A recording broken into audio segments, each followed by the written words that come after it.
Back in 2010, when I told my friends that I wanted to buy a Royal Enfield Classic 500, they asked me if I was so frustrated in my life that I wanted to buy an unreliable vibrator, which would fall into pieces if pushed harder, causing a lot of physical as well as financial damage. Well, while this statement can seem to be having a double meaning, which is a bit sexual in context, but my intention here is to put the things in right way. As Royal Enfield decided to go global, they knew that they couldn't just launch the same vibrating rusty products in the international markets. Fast forward to 2018, they launched the Interceptor 650 along with the Continental GT 650. One of the first truly honest product from one of the oldest motorcycle company on earth. A product that essentially changed the entire brand image of Royal Enfield from being a manufacturer who sold highly unreliable, lousy old school single cylinder motorcycles to becoming the best selling product across UK. Now, having received multiple Best Retro Bike of the Year awards across the globe, the Interceptor 650 came with an incredible value proposition. And in this video, let's take a closer look at what it takes to own Interceptor 650. What makes this bike so good, so successful, and what all are its shortcomings. Now, to begin with, this is a bike that you can't help but stare at. You just have to have one more look each time you walk away from it. The circular headlight, the dual chrome exhaust, the proper old school engine design, the entire look of this motorcycle, regardless of which angle you look at it, this thing just oozes retro charm. Now, coming to the engine, now Royal Enfield never wanted to make this engine as a powerhouse. Let's face it, they made it very clearly.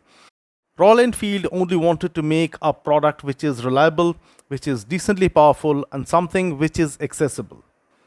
And hence, the 648cc parallel twin motor does not make earth-shattering power. It only makes a very humble 47 bhp, which doesn't intimidate newer riders. At the same time, it doesn't feel lethargic or boring for the more experienced riders out there.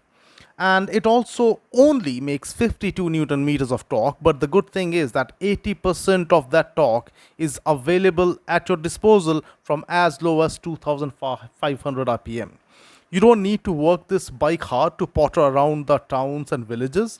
You don't have to thrash it to enjoy a blast in the countryside, and yet it does not feel stressed even when sitting at 120 kilometers per hour or 80 miles per hour on the motorway. Surprisingly, there are absolutely no vibrations to talk about. The engine is butter smooth and is quite efficient as well, as a full tank of gas is good enough to cover more than 300 kilometers or nearly 190 miles. The headlight, though a standard halogen unit, it has a good intensity to light up the road ahead of you, and it gives the more sophisticated LED lights a run for their money.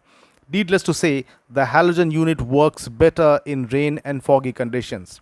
The stock brakes are good enough and they do a decent enough job to bring the 210 kg weight of the motorcycle to bring to a complete stop in no time, and this is quite confidence inspiring as well. It feels just as potent pottering around the city as it does ripping the highways at more than acceptable speeds. The engine doesn't radiate unbearable levels of heat even in crawling traffic. Yes, the foot peg positioning is a little bit off and it is bound to foul with your shin bone unless you are someone who's pretty tall and who can keep the feet away from the pegs. Now, there is no denying the fact that the Interceptor is a very good product, but it is not the greatest product out there, and it does come with its own fair share of shortcomings. Honestly, at several instances, this motorcycle does feel like a budget bike. The switchgear feels cheap and flimsy, and it is the exact same unit that Royal Enfield has been using since the classic models that they launched in 2007. The suspension, again, it feels very soft and is very wallowy, and hard cornering does upset the bike a fair bit. The Pirelli Phantom Sport Comp tires, they work good on dry, but they do not inspire a lot of confidence under the wet conditions. And the circular mirrors, they look very good, but they offer a minimum level of adjustment, and at times it almost feels like it's gonna break off if you fiddle with it.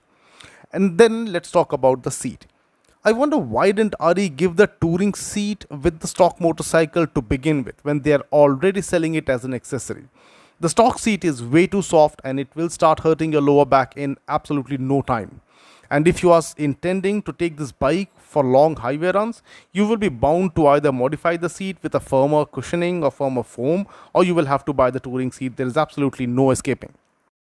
Now, the overall build quality over a period of time, yes, you will notice a few spots of corrosion across certain metal parts like the chrome engine case, the rocker covers, somewhere near the exhaust header where exactly the exhaust mounts to the engine, and these will begin to show signs of oxidation as well, and that has to be cleaned or treated with some sort of a rust protector. When it comes to price, the Interceptor 650 is pretty much in a class of its own. There is a little that's quite as good value, to be honest with you. But there is no denying the fact that someone who likes retro looking motorcycles would definitely appreciate the classic lines of this motorcycle, and they will find the styling of this bike to be very, very appealing. Now, overall, the Interceptor will live a brisk life of riding with nearly no significant issues, and it is guaranteed to bring an ear to ear smile on the rider's face each time you pick this motorcycle up and each time you look at it. So I hope that this video comes out to be of some help for some of you guys. In case if it does, make sure to give it a thumbs up, share it with your friends and acquaintances, and I'll see you guys again in the next one. Until then, stay safe, ride safe, and God bless you all. Bye bye.